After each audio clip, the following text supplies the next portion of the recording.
The search for victims here in Lahaina continues. I just want to give you a bit of a sense of what happened here just over a week ago.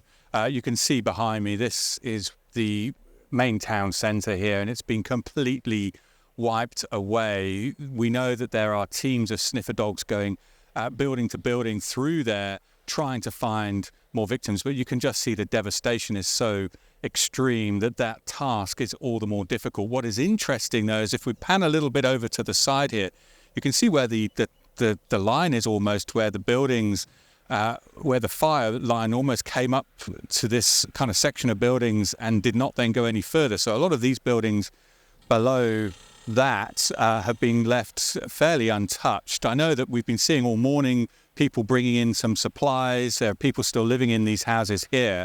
We ourselves, we cannot actually go any further than this point right now. The actual town centre is closed off only to first responders and people that live here. But if we look over here, we also know that on top of the teams of sniffer dogs that are here, that there is also that process of rebuilding the infrastructure. So clearing the roadways, of course, but restoring electricity, power, water supplies.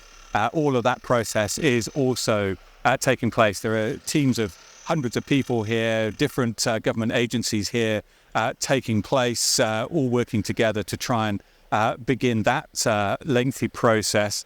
And if I just pan over a little bit more over here, you can also see this is one of the checkpoints here, blocking off media, if you like, but also trespassers and others from getting into this town centre. Of course, on top of the fact that it's still an active search for victims, the concern around safety as well. A lot of these buildings are very dangerous indeed. So that's really a bit of a sense of what is taking place here in Lahaina right now. It's the rebuilding process for this small town.